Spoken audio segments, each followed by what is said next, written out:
안녕하세요.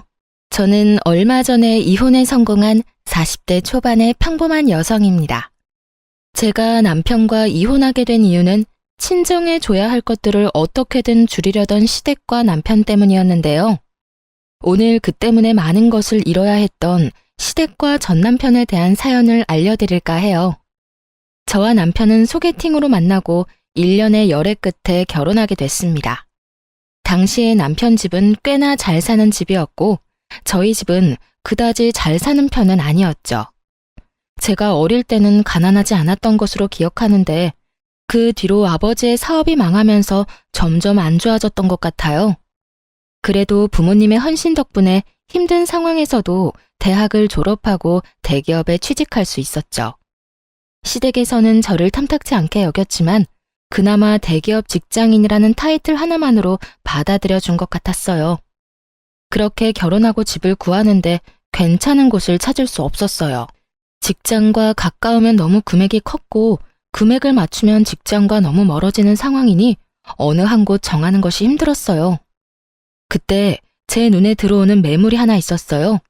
저는 그 매물을 절대로 놓치고 싶지 않았죠. 모든 것이 애매한 조건이었지만 딱 하나 그 집만이 가지고 있는 것이 있었거든요. 바로 할머니와 저의 추억이요. 제가 본 그 구옥은 할머니가 살아계실 때 살던 집이었어요. 아버지 사업이 망하면서 그 집도 팔아야 했는데 정말 무슨 인연인지 제가 결혼할 때쯤 그 집이 매물로 나왔더군요. 저는 남편에게 부탁했어요. 오빠, 나 그 구옥이 너무 갖고 싶어. 왜 굳이 거기야? 거기보다 훨씬 좋은 곳도 많잖아. 근데 가격도 적당하고 직장도 그렇게 멀지는 않고 괜찮은 것 같아. 그리고 왠지 정감 가잖아. 작지만 정원도 있고. 저는 어떻게 해서든 그 집을 저희 신혼집으로 만들고 싶었어요. 안쪽은 리모델링해서 쓰면 새 것처럼 쓸 수 있으니까요. 그리고 무엇보다 그 집의 정원에는 제가 태어났을 때 할머니가 심어준 나무가 있었거든요.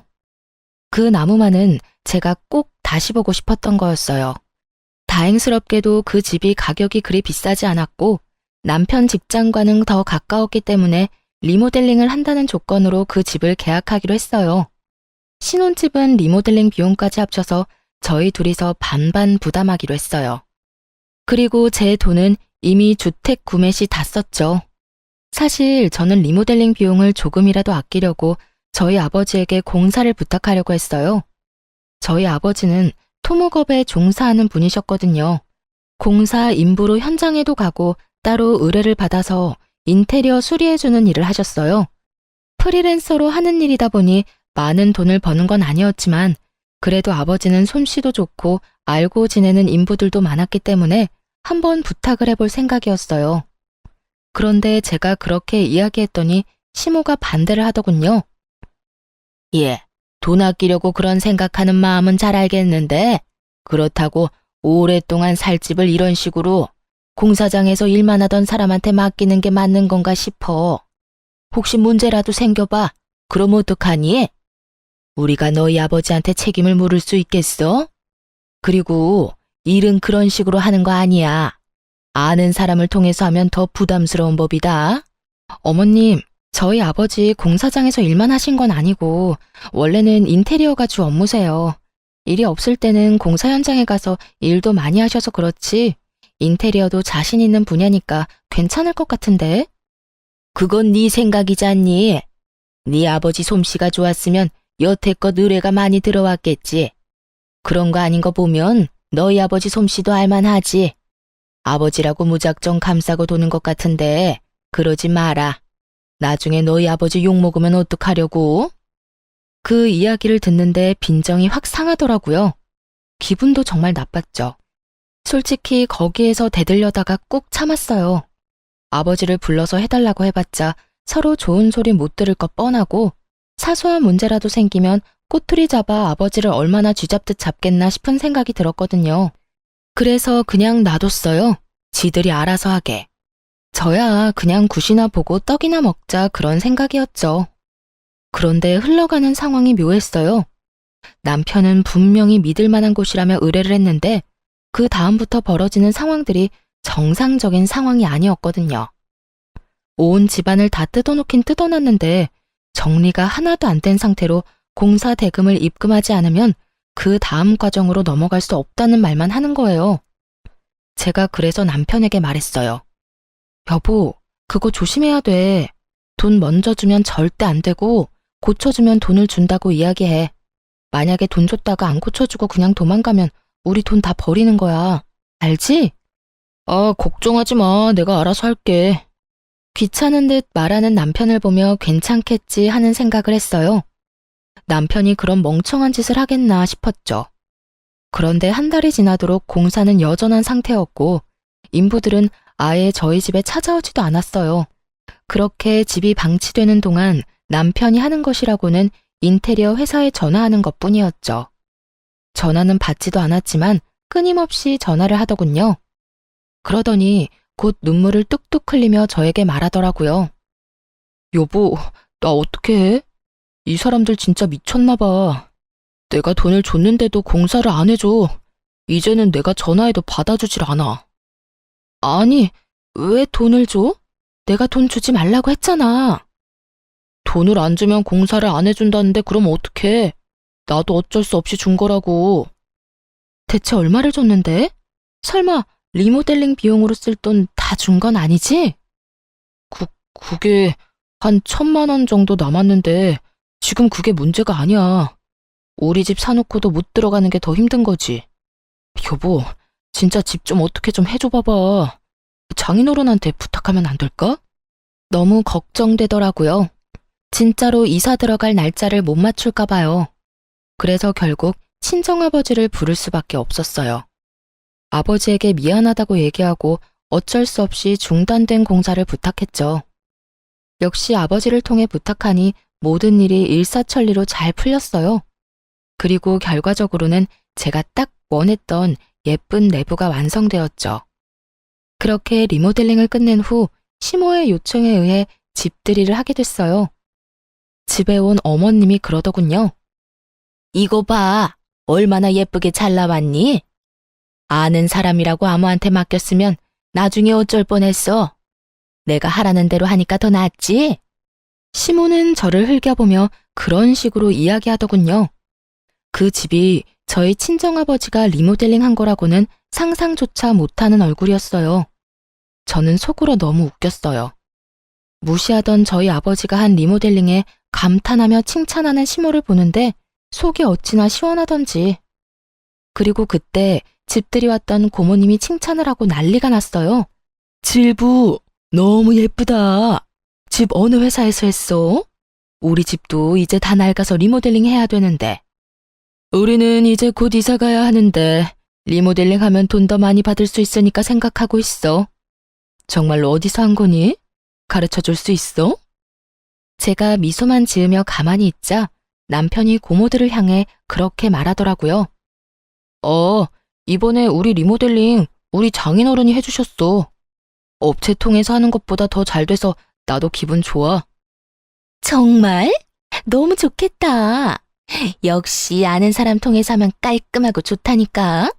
혹시 연락처 가르쳐 줄 수 있니? 우리 집도 어떻게 좀 안 될까? 친정아버지의 솜씨를 찬양하는 고모들을 보며 시모는 깜짝 놀란 듯 하더군요. 아무 소리도 못하고 그 사이에서 입만 꾹 다물고 있더라고요. 옳게, 사돈댁 연락처 좀 알려줄 수 없어? 이렇게 솜씨 좋은 사돈 소개도 안 시켜주고 너무하네. 우리 저번에 리모델링 해야 한다고 말한 적 있잖아. 그때라도 얘기 좀 해주지 그랬어? 그랬으면 여태껏 발품 파는 일 없었을 텐데. 그러게요. 저도 우리 사돈댁이 이렇게 능력이 좋은지 몰랐네요. 아니 며느리가 매번 겸손하게 이야기해서 나는 또 이렇게 출중한지 모르고 고모들 눈에도 예뻐 보이는가 보네요. 그래, 내가 딱 원하는 인테리어가 이런 거였어. 너무 젊지도 않고 너무 나이 들어 보이지도 않고 딱 감각적으로. 그렇죠? 걱정 마세요.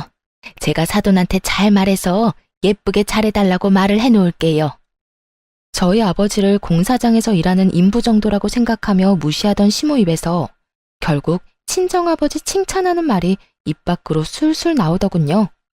속으로 정말 고소했거든요. 그렇게 무시하던 저희 아버지 진가를 당신 입으로 말하는 기분이 어떤가 묻고 싶을 정도로요. 그렇게 집들이가 끝나고 친척들이 모두 집으로 돌아갔어요. 그리고 본격적인 추궁 타임이 시작됐어요. 그 추궁의 주인공은 남편이었죠. 이게 어떻게 된 거야? 너 다른 업체 알아본다더니 왜 너희 장인어른한테 신세 졌니? 엄마, 그게 아니라 저도 상황이 좀 급해서. 남편이 아무 말도 못하고 우물쭈물하자 답답했던 시모가 저를 보며 물었어요.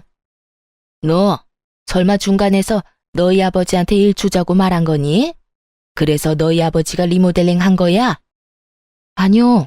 저는 아버지에게 부탁한 적 없고 남편이 업체 찾아서 리모델링 하려고 했어요. 그런데 리모델링 업체가 사기꾼이었는지 집을 다 뜯어놓고는 돈만 홀라당 가져갔지 뭐예요? 제가 남편한테 돈 절대 입금하지 말라고 했는데 결국은 어머님한테 받은 돈 중에 1,000만 원만 남기고 싹 다 입금하는 바람에 그 사람들은 도망가고 집은 엉망진창이었어요.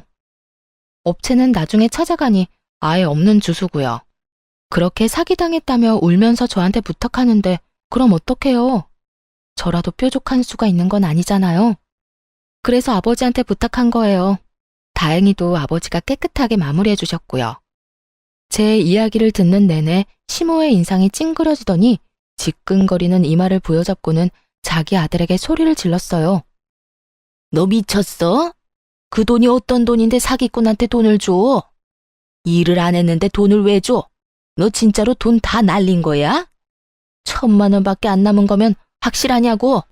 엄마, 아니, 나도 잘해보려고 그랬지.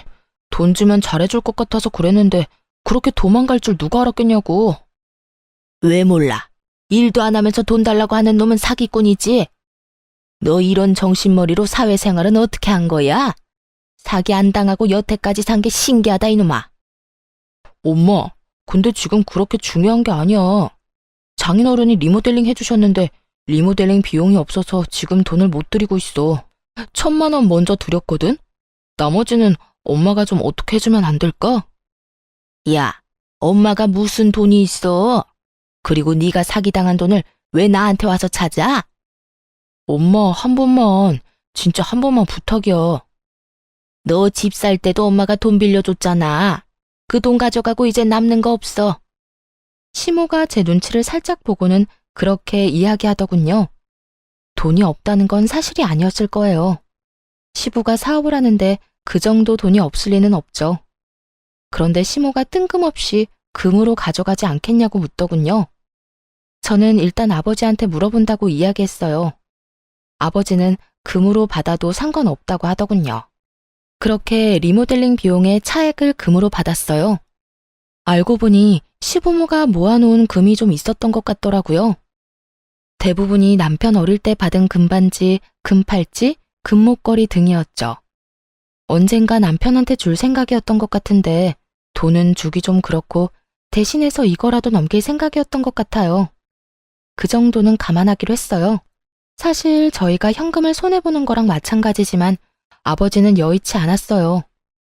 왜냐하면 우리 집 리모델링을 해준 뒤로 여러 군데서 아버지를 찾는 연락이 많이 왔거든요. 동네에서 리모델링 꼼꼼하고 잘해준다는 소문이 나서 바쁘게 일하기 시작했으니까요. 그렇게 저희 신혼집에 집들이는 무사히 끝났죠. 시부모가 저희 친정아버지에 대해 인식을 달리한 좋은 일이었기도 했죠.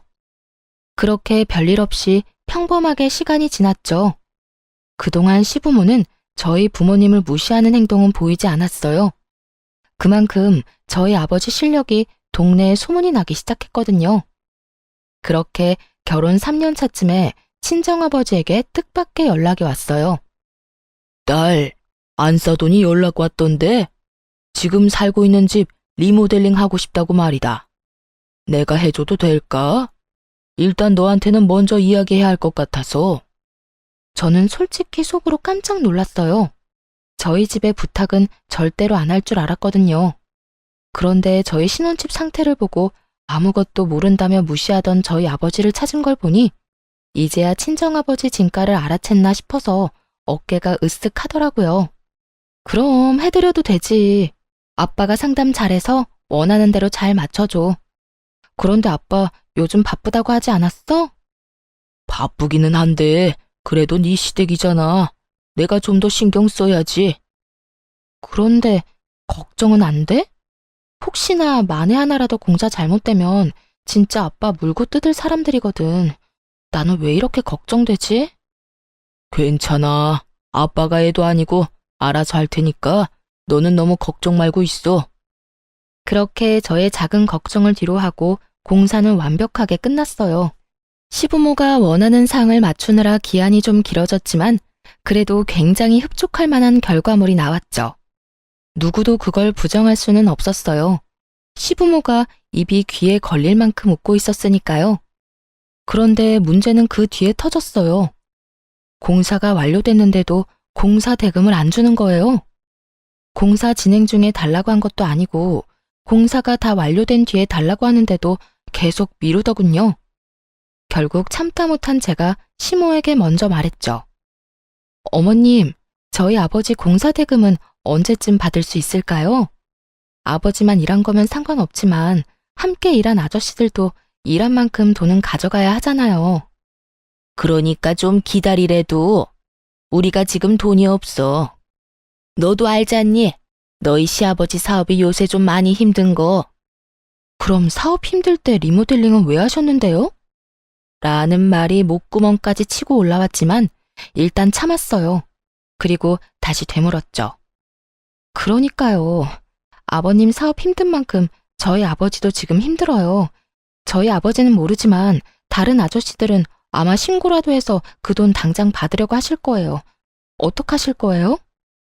신고라는 무서운 단어에 시모도 한 발짝 물러서려는 건지 저한테 거래를 제안하더군요. 택도 없는 거래를요. 내가 공사 대금 안 주겠다는 거 절대 아니야. 돈이 없으니 다른 걸로 줘도 괜찮을까? 이를테면 땅 같은 거. 내가 개인적으로 가지고 있는 땅이 있는데 그걸로 공사 대금 치른 걸로 하면 좋을 것 같은데. 이참에 재테크한다 생각하고. 공사 대금이 약 7천만 원이었거든요. 그런데 땅값이 7천이라는 건 그만큼 아주 작거나 쓸모없는 땅일 확률이 크다는 거잖아요. 땅값이야말로 여기저기 금액대가 다 다른데 게다가 혹시라도 그린벨트로 묶인 지역이면 개발도 안 되고 건축도 제대로 못하는데 받아봐야 소용도 없을 거고요. 저는 반대했어요. 어머님, 그건 좀 아니죠. 어디에 어떤 땅인지는 모르겠지만 그 정도면 서울이나 수도권은 아닐 테고 지방이라도 큰 평수는 아닐 거 아니에요. 그렇다면 산골 오지에 있는 땅이거나 임야 그린벨트 같은 곳일 텐데 제가 뭘 믿고 그 땅을 아버지한테 드려요? 제발 상식적으로 생각해서 말씀 좀 하세요. 여보, 잠시만 내 이야기 좀 들어봐. 내가 가봤는데 굉장히 괜찮은 땅이야. 강원도 깊은 곳에 있지만 경치도 좋고 진짜 나쁘지 않은 곳이라니까. 근처에 집도 몇 채 있어. 완전 오지는 아니고 전원주택 부지로도 좋고. 남편이 급히 시모를 변호하더군요. 남편도 그 땅이 어떤 땅인지 아는 모양이었어요. 저는 한 발짝 물러서기로 했죠. 주소 알려주세요. 제가 직접 알아볼게요. 그렇게 시모가 적어준 주소는 제대로 된 주소가 아니었어요. 근데 두 사람은 제가 바보라고 생각했나 봐요. 아님 그 정도의 상식도 없다고 생각했을까요? 어쨌든 제가 그 주소로 등기부등본을 뗄 거라고는 생각도 못했던 것 같더라고요. 그 주소로 등기부등본을 떼니 소유주가 시모가 아니었거든요. 분명히 주소를 잘못 적어준 게 분명해 보였어요. 그래서 어떻게 할까 하다가 남편 컴퓨터로 인터넷에 들어가서 내 토지 찾기를 찾아서 확인하기로 했어요. 시모에 공인인증서가 있어야 했지만 남편이 예전에 공인인증서 갱신해주고 남편 컴퓨터에 저장하는 것까지 옆에서 본 적 있거든요. 공인인증서 비번도 남편이 포스트잇으로 화면 옆에 딱 붙여놔서 바로 확인 가능했죠. 그렇게 시모 이름으로 된 땅을 하나 찾았는데 인터넷 지도로 확인해보고는 얼얼해진 뒷골을 어루만져야 했어요. 딱 봐도 강원도 산골 완전 오지인데다가 무엇보다 맹지였어요. 그 토지에 인접한 도로라고는 없었거든요. 이딴 땅을 7천만 원짜리 공사대금과 퉁치려는 시모에게 악감정만 드는 그때 순간 스치는 기억이 있었어요. 남편과 연애할 때 남편이 그런 말을 한 적이 있었거든요. 우리 어머니 얼마 전에 사기당했어. 몇 년을 알고 지내던 분이었는데 엄마한테 좋은 땅 있다면서 같이 보러 가서는 다른 좋은 땅 보여주고 실제로는 도로도 없는 맹지를 팔았더라고. 그것 때문에 지금 집에서는 난리야. 엄마가 그 쓸모도 없는 땅을 1억을 넘게 주고 사는 바람에. 아이고, 너희 어머니 힘드시겠다. 원래 속이려고 작정하면 어쩔 수 없댔어. 몇 년을 알고 지내면서 밑밥 갈 줄 누가 알았겠어? 오늘 들어가서 어머니 잘 위로해드려. 정말 제 기억력에 찬사를 보내주고 싶었죠. 찰나에 거기까지 생각이 떠오르더라고요. 괘씸한 생각이 먼저 들었어요. 시부모가 힘들게 사는 거면 몰라도 작지만 자기 이름으로 된 회사가 있고 집도 있고 다 있는데 왜 저희한테 이런 짓을 하나 싶었죠. 정말 속으로 5만 가지 생각이 다 들었어요. 그리고 결론은 그거였어요. 아직도 우리 집을 무시하는구나. 그래서 공사대금을 온전히 주기 싫고 어떻게든 깎아내고 싶은 거구나. 그래도 지들이 싼 똥을 우리더러 치우도록 만드는 거구나. 거기까지 생각이 미치니 저도 더는 참고 있을 수는 없겠더라고요. 시댁으로 갔죠. 남편도 그쪽으로 오라고 했고요. 다들 모였을 때 제가 단도직입적으로 말했어요. 어머님이 주시겠다는 땅 제가 찾아봤어요. 산골 오지에 맹지던데요. 그런데 그거 예전에 부동산 사기당했을 때 뭣도 모르고 사신 땅 아니에요? 왜 그걸 저희한테 떠넘기려고 하시는 거예요? 저희가 그렇게 바보로 보여요? 거기까지 알아낼 줄은 몰랐는지 다들 당황하며 눈치만 보더군요. 당신 주소는 어떻게 알아낸 거야? 너랑 너희 집이 안 가르쳐주니까 내가 직접 알아봤지. 내 토지 찾기 하니까 나오던데. 뭐? 그거 우리 엄마 공인인증서 없으면 못 보잖아. 우와, 당신 지금 나 몰래 우리 엄마 재산 알아본 거야? 이야기를 이상한 쪽으로 몰고 가는 남편을 보며 제가 피식 웃었어요. 재산? 그것도 재산이야? 사기당해서 처박아 놓고 어떻게 할 줄 몰랐던 그 재산? 공시지가 확인해보니까 공사대금에도 못 미치던 정말 별거 없는 땅이던데. 지금 여기서 화내야 할 사람이 누군데 네가 화를 내. 정신 나갔어? 너까지 어머니 하라는 대로 꼭두각시처럼 굴 거야? 아, 아니면 네가 본체였어? 네가 어머니한테 그러라고 시켰니? 야, 너 부모님 앞에서 무슨 말 하는 거야? 미쳤어? 미치긴 누가 미쳐? 네가 미쳤지. 내가 주소도 확인 안 하고 부동산을 낼름 받을 줄 알았어? 그런 와중에 다른 주소 준 사람은 또 뭐고? 내가 바보로 보여? 등기부등본은 찾아보지도 못할 사람처럼 생겼나? 소유주가 아니더라고요, 어머님. 할 말 없으세요? 그 땅 팔리지 않으니 그 가격이라도 저희한테 던지고 싶었던 거죠? 말씀해 보세요. 그래, 그랬다. 그런데 그게 뭐? 공사대금 줄 돈은 없고 대금은 내야 하니 내가 생각한 절충안으로 꺼낸 말이야. 주소는 내가 잘못 찍어준 거고. 그리고 너는 애가 은혜도 모르고 이 시어미를 이렇게 못살게 굴 수가 있니? 막말로 너희 아버지 우리 덕분에 일거리 많아진 거 아니니? 그 정도로 의뢰 많이 받았으면 우리 집 공사 정도는 공짜로 해줘도 되는 거 아니냐고. 그게 왜 어머님 덕분이에요? 저희 아버지가 솜씨가 좋아서 일이 많이 들어온 걸, 그리고 생색내는 거 부끄럽지도 않으세요? 저희 아버지가 우리 신혼집 리모델링 해주겠다고 했을 때 절대 안 된다며 막은 사람이 누군데. 그래놓고 뭐요? 우리 덕분? 바보 같은 남편 덕분이겠죠. 등신같이 사기만 안 당했으면 저희 아버지가 뒷수습해줄 일도 없었을 테니까. 야, 너 무슨 말을 그렇게 해? 나 지금 무시하는 거지? 우와, 이런 식으로 나오면 나도 못 참아. 그리고 우리 집이 돈 떼먹는 데어? 준댔잖아. 돈 없으니까 땅으로. 그 땅이 없는 땅도 아니고 실제로 있는 땅이야. 돈도 우리 팔려는 것보다 더 비싸게 주고 산 땅이고. 사기당했으니까 그렇지. 지금 네 말은 우리더러 너희 엄마가 싼 똥이나 치우라는 거잖아, 이 나쁜 놈아. 뭐? 똥을 치워? 야, 너 말 그따위로밖에 못해? 그래, 못한다. 그게 진실인데 뭘 어떡하겠어? 왜? 한 대 치고 싶어? 쳐! 치고 나도 편해져 보자, 어? 적반하장으로 나오던 시부모와 남편은 막 나가는 저를 보며 어이없는 표정을 짓더니 남편이 이내 그러더군요. 네가 이렇게까지 비이성적이고 감정적인 인간인 줄 몰랐어. 우리 이혼하자.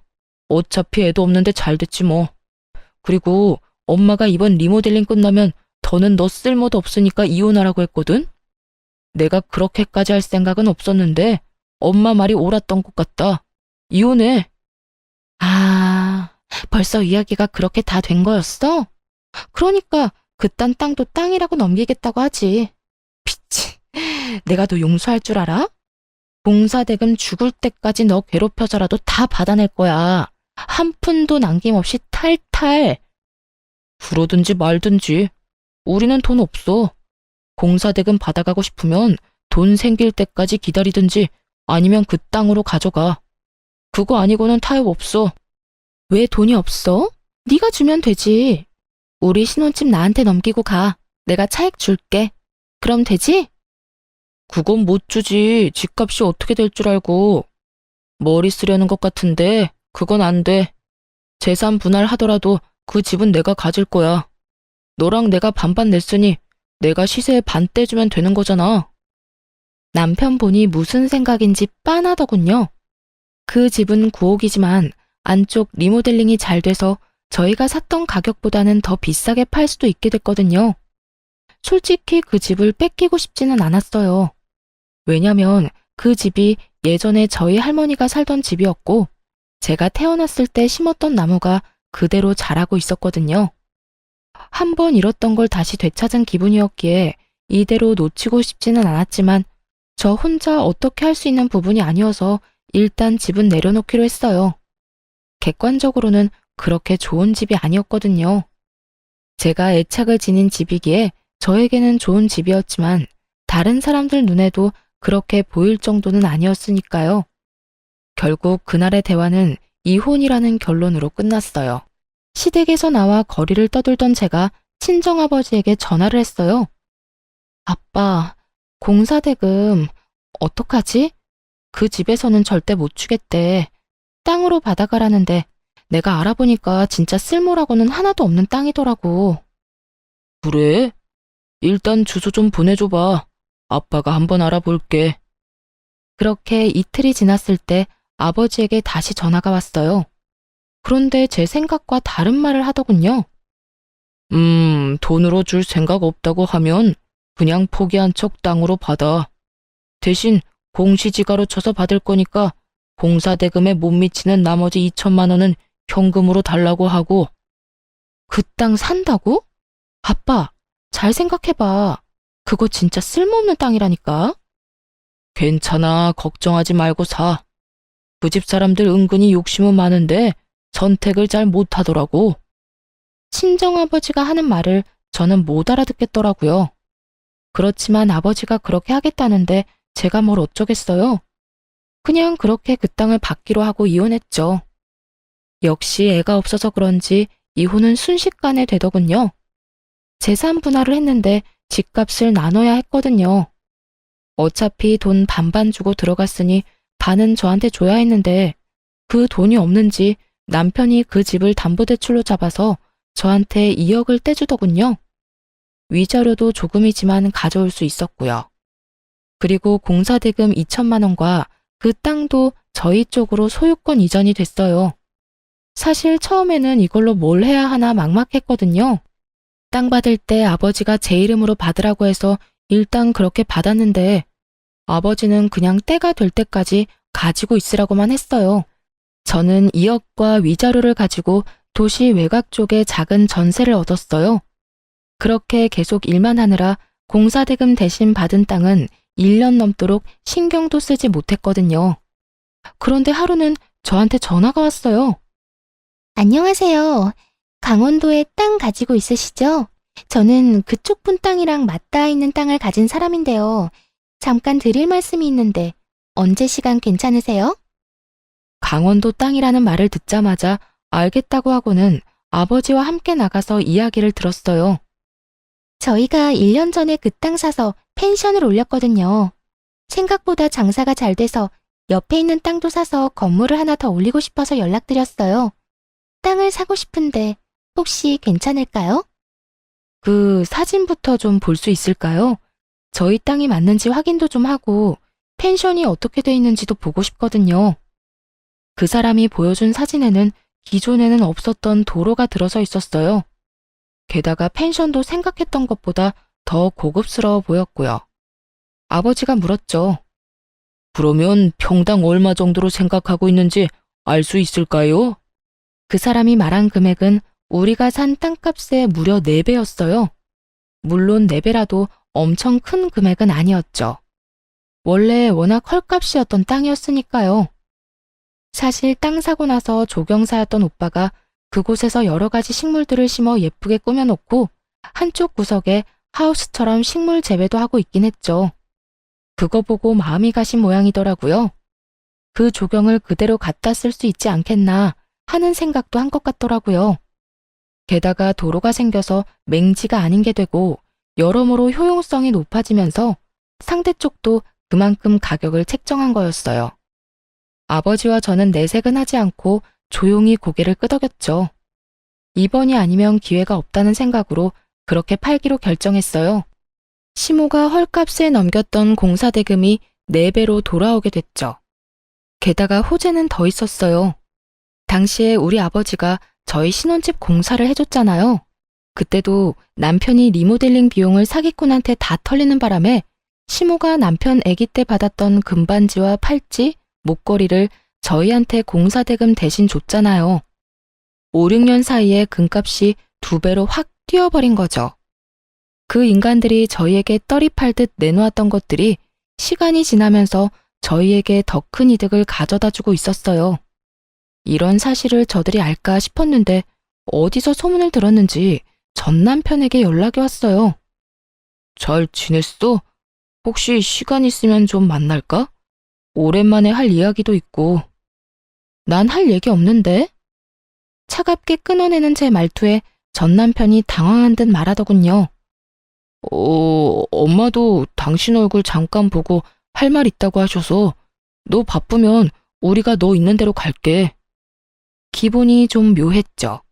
이렇게 끊어내려고 철벽 치는데 여기까지 오겠다느니 내 사정에 무조건 맞추겠다는 저 느낌이 왠지 모르게 수상했거든요. 꼭 만나야 해? 나 당신 얼굴 보고 싶지 않은데? 줄 것도 있으니까 만나야 하지 않을까? 뭔진 몰라도 준다는데 안 나갈 순 없었죠. 혹시 그 집에 뭘 두고 왔나 하는 생각까지 들었으니까요. 그래서 만나러 갔는데 대뜸 탁자 위에 올린 건 돈이었어요. 이거 뭐야? 이거 장인어른 당신 아버지가 우리 엄마네 공사해주고 받아야 했던 공사대금이야. 나 다 받았는데 왜 돈을 또 줘? 이거 받고 그 땅 다시 돌려주면 안 될까? 저는 웃음이 피식 나오더라고요. 그 땅이 얼마나 유용해졌는지 이제야 그쪽 집안 귀에 들어간 게 분명해 보였어요. 옆에 앉은 시모 얼굴에 가짜 미소가 걸려있는 것만 봐도 그 땅이 얼마나 갖고 싶은지 눈에 보였죠. 저는 그 돈이 든 종이 가방으로 남편 쪽으로 밀었어요. 그 땅 소유권 이전된 지 1년 넘었고 얼마 전에 다른 사람한테 이미 팔았어. 그 옆에 펜션 한다는 집이 잘 돼서 부지 확장한다고 나한테 연락 왔던데 팔라고. 그래서 팔았어. 팔았다는 제 말에 시모와 전 남편이 자리에서 벌떡 일어나더니 저를 추궁하더군요. 너 미쳤니? 그걸 어떻게 팔 생각을 해? 뭐? 그걸 팔면 어떡해? 네가 뭔 상관이야. 내가 내 땅 판다는데. 너 나랑 이혼한 거 잊었어? 너랑 나는 엄연히 남남이라고. 돈값 못할 줄 알았더니 4배로 팔릴 줄 누가 알았겠어? 하긴 우리가 예쁘게 꾸며놓기도 했지. 그러니 돈을 그만큼 쳐준 게 아닐까 싶네. 4배? 이번에는 시모가 금액 이야기를 듣고 그 자리에 주르륵 주저앉더군요. 안 된다. 안 돼. 그 땅 다시 돌려줘, 응? 제발 돌려줘. 내가 그걸 얼마에 샀는데 내가 너한테 헐값에 넘긴 거야. 1억을 넘게 주고 산 땅을 왜 팔아? 돈이 되니까 팔았죠. 왜요? 우리한테 헐값에 넘길 때는 그런 생각 안 했나 봐요. 죽었다 깨어나도 저런 땅 가져갈 사람 없어 보였어요? 우리는 그때 분명히 돈 달라고 했어요, 돈. 그런데 그 돈 안 주고 사기당한 그 쓸모도 없던 땅 우리한테 후다닥 넘기려고 한 게 그쪽 분들이잖아요. 그때는 우리가 잘못 생각했지. 그 땅이 그렇게 돈이 많이 될 줄 알았겠니? 알았으면 나도 안 팔았어. 이제 우리 어쩌니? 그게 우리 희망이었는데. 지금 와서 돌려달라고 하면 제가 돌려줄 줄 알았어요? 진짜 웃기는 짬뽕들이시네요. 그 땅 떠넘기려고 헛짓거리 할 때는 언제고 이제 와서 후회하시는지? 그리고 제가 그 땅 가지고 있었어도 당신네들한테는 안 팔았을 거예요. 우리 엿먹으라고 뒤통수 치려던 인간들 뭘 믿고 땅을 팔아요? 전 남편과 시모가 망연자실한 표정으로 멍하니 쳐다만 보더군요. 돈 없다고 땅으로 가져가라고 할 때는 언제고 이제 와서 돌려달라며 돈을 가져오다니. 그때도 돈이 없던 게 아니었을 거예요. 지가 싼 똥 치우고 싶어서 우리한테 넘겼는데 그게 똥이 아니라 금이 됐다는 게 배 아팠던 거겠죠. 그러니 이제와 후회하고 울고불고 하는 거고요. 근데 땅값 올랐다는 소문은 어디서 듣고 왔대? 참 용하다 용해. 그거 듣고는 부랴부랴 돈 싸들고 온 거야? 정성은 갸륵한데 이미 버스 떠났으니까 손 흔들지 말고 집에나 가. 그 땅이 이렇게 될 줄 알았냐고. 금만 해도 그래. 금도 우리가 줬는데 그거 팔았어? 금값 더 오른다길래 두고 보는 중이야. 왜? 그것도 달라고? 그것도 계산 다 치른 건데? 제가 두 사람을 약올리는 동안 친정아버지에게 전화가 왔어요. 지금 그 두 사람과 함께 있다고 말하니 친정아버지가 무슨 일인지 스피커폰으로 연결해달라고 하더라고요. 그리고는 이렇게 말하셨죠. 아이고, 너무 고마운 분들이 딸이랑 만나고 있었네요. 그때 그 금이랑 땅이랑 넘겨줘서 이렇게 덕보고 있습니다. 사람 일 한 치 앞도 모른다지만 이렇게 손수 우리한테 좋은 거 다 주실 줄 모르고 그때는 원망도 많이 했네요. 지금은 전혀 안 그래요. 고마운 마음밖에 없으니까요. 상큼하게 웃으며 불난 집에 부채질하는 친정아버지 말에 시모는 그 자리에서 눈을 질끈 감아버리더군요. 결국 땅이 다 팔린 걸 알고 두 사람은 저를 째려보며 돈 들고 나가더군요. 그렇게 몇 달 뒤에 제가 살던 신혼집, 저희 할머니가 예전에 살던 그 집이 매물로 나온 것을 발견하게 됐어요. 시세보다 저렴하게 나온 걸 보니 급한 모양이더군요. 사실 집값이 많이 떨어진 시기였고 부동산 시장이 꽉 얼어붙은 때였거든요. 게다가 금리까지 높아지는 바람에 남편이 받은 담보대출 이자마저 올랐을 거예요. 그 담보대출을 갚기 힘드니 집을 내놓은 모양이었죠. 저한테 안 주고 비싼 값에 팔아먹을 생각이었던 것 같은데 대출이 더 많이 나가고 오히려 집값이 떨어져 버리니 발등에 불이 붙은 거였나 봐요. 저는 그 집을 사기로 했어요. 그리고 계약금을 먼저 지불했죠. 지불한 사람 이름은 오빠 이름이었거든요.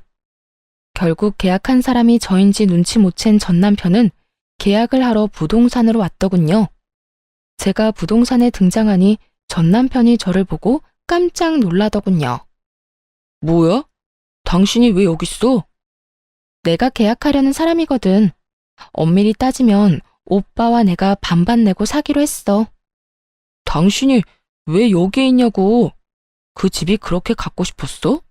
그러고 보니 그렇네. 너 일부러 나 이렇게 놔뒀지? 네가 그 집 필요한 것처럼 욕심내는 모습 보이면 내가 오히려 더 이 쓸모도 없는 집에 집착할 거 알고 그래서 그랬지? 너 때문에 지금 내가 무슨 꼴인지 알아? 이자 올라서 대출금도 못 갚을 처지야. 그래놓고 이것까지 헐값에 가져가려고? 야, 너 미쳤어? 내가 줄 것 같아? 안 주면 그만이지. 왜 소리 지르고 난리야.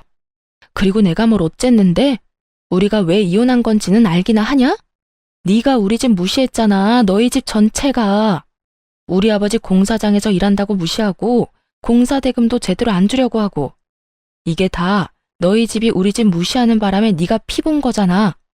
너희가 정당하게 공사 대금 돈으로 줬으면 너한테 억울할 일이 있었겠어? 그 금도 다 너희 집 거였고 그 땅도 다 너희 거였어. 누가 달랬어? 지들이 제발 가져가라고 떠밀어 놓고는 이제 와서 누구 탓을 해? 한 입으로 두말하는 양아치 같으니라고. 말 다 했어? 나 안 팔아. 안 팔 거니까 꺼져. 그래? 그럼 관둬. 그럼 계약금이나 배상해. 알지? 2배. 매도자가 계약금을 받은 채로 계약을 파기하면 그 2배를 지불해야 한다는 조건이 있었거든요. 결국 전 남편이 씩씩대며 제게 그 돈의 2배를 돌려줬죠. 그렇지만 제가 그 집을 포기한 건 아니었어요. 계속 주시하고 있었죠. 결국 제가 원하던 연락이 왔더라고요. 아직 그 집 살 생각 있어? 생각보다 집이 안 팔리니 똥줄이 탄 모양이었어요. 하긴 아파트도 아닌 구옥에 외관도 허름했으니 그렇게 쉽게 팔릴 리가 없었죠. 내가 굳이? 그런 짓을 왜 해야 하는데? 이미 한 번 엎질러진 계약인데 너 그때 죽어도 안 판다고 하지 않았어? 말이 그렇다는 말이지. 내가 진짜 안 팔려고 그런 건 아니야. 살 생각 있으면 제값 주고 가져가던가. 미안한데 살 생각 없어. 당신이 알아서 잘 처리해. 다시는 연락하지 마. 야, 잠깐만. 내 말 좀 들어봐. 아깝지 않아? 너 이 집 좋아했잖아. 그럼 좀 더 깎아줄게. 제발 부탁이야. 한 번만 내 말 좀 들어줘봐. 됐다니까? 끊는다. 그렇게 끊어버리자 문자로 온갖 욕을 다 보냈더라고요. 사실 일부러 튕겼어요. 안 팔릴 거라는 거 알고 있었으니까요. 결국 3달 뒤쯤 그 집이 경매 매물로 나와 있는 걸 발견했죠. 담보대출이 워낙 많고 워낙 오래된 집인데다 아무래도 입지가 좋은 곳도 아니라 몇 번이나 유찰이 됐더군요. 그래서 가격이 많이 떨어진 상태였어요. 그리고 그건 저에게 매우 좋은 기회였죠. 제가 저번에 사려던 금액보다 훨씬 저렴하게 낙찰받을 수 있었거든요. 그 뒤에 낙찰받은 사람이 저라는 걸 알았는지 전 남편에게 연락이 왔어요. 야, 너 경매로 나올 거 생각하고 안 샀지? 어떻게 이렇게 악독할 수가 있어? 나는 완전 빈털털이 아무것도 없는 이웃남 신세가 됐는데 왜 너만 잘 나가냐고. 네가 왜 빈털털이야? 너희 아버지 사업하잖아. 가서 돈 달라고 하면 되지. 지금 그 사업도 망하기 일보 직전이라고. 내 상황이 이런데 어떻게 너까지 내 뒤통수를 쳐? 그래도 한때는 와이프였잖아. 내 뒤통수 먼저 친 건 너고요. 사기당해서 산 땅 우리 집에 헐값에 넘기려던 게 너 아니었어? 되게 넌 결백한 것처럼 말하네. 그래도 지금 결과를 보라고. 너 혼자 다 가져가게 됐잖아. 이건 아니잖아. 왜 내가 이런 꼴을 당해야 해? 왜? 투정 부리고 싶으면 너네 엄마 찾아가서 투정 부려. 나한테 전화해서 이딴 하소연하지 말고. 듣기 싫으니까 끊을게. 그렇게 전화를 끊고 다음 날인가 시모가 저한테 전화했더라고요. 제가 시모 번호를 차단해놨더니 모르는 사람 번호로 전화해서요. 야, 네가 인간이야? 어떻게 우리 애를 다 털어먹을 수가 있어? 네가 그러고도 양심이 있는 거야? 피도 눈물도 없는 년 결혼을 시키지 말았어야 했어. 그랬으면 우리 아들이 이렇게까지 너한테 다 뺏기진 않았을 텐데. 헛소리 하려고 전화하셨어요? 웃기네요. 싫다는데도 저한테 자기들 거 다 안겨준 건 그쪽이랑 그쪽 아드님이잖아요. 그래놓고 이제 와서 후회는 왜 해요? 남의 떡이 커 보여요? 아, 하긴 떡이 그때보다 많이 커지긴 했죠. 그렇다고 해서 이미 준 걸로 후회하면 한도 끝도 없어요. 그래도 인간적으로 고마움은 전할게요. 그때 우리 집에 주신 거 다 고마워요. 안 받았으면 큰일 났을 거예요. 이렇게 대박 칠 줄 누가 알았겠냐고요. 아유, 아까운 내 금, 아까운 내 땅. 그것들이 지금 시세가 얼만데 그걸 놔뒀으면 내가 지금쯤 이러고 있지도 않을 텐데. 아이고, 내가 미쳤지. 왜 그걸 전현한테 줘가지고 조금만 더 기다렸으면 됐을걸. 전화로 악담을 퍼붓던 시모의 전화를 끊어버렸어요. 이제와 후회한들 어쩌겠어요. 저는 손해 하나 안 보고 이혼했으니 이혼 잘한 거지만 공사 대금 좀 아끼려다가 손에 쥔 패드를 모조리 넘기고 결국은 나중에서야 후회하며 눈물 흘리는 저들은 이혼이 최악의 선택이었던 거죠. 그리고 이렇게 된 것도 제 탓은 아니잖아요. 그래도 그 집까지 뺏어오니 속이 다 시원하더군요. 저는 경매로 산 우리 신혼집의 외관을 친정아버지에게 부탁해 살짝 고쳐서 살고 있어요. 아버지도 그 집 가져온 거 너무 좋아하셨고요. 그 집에는 저뿐만이 아니라 아버지의 추억도 함께 들어 있으니까요. 친정아버지도 종종 들르는 집이니 앞으로도 제가 계속 가지고 갈 집 같아요. 어떠세요? 웃기지 않나요? 어떻게든 값 깎아보려다가 영혼까지 탈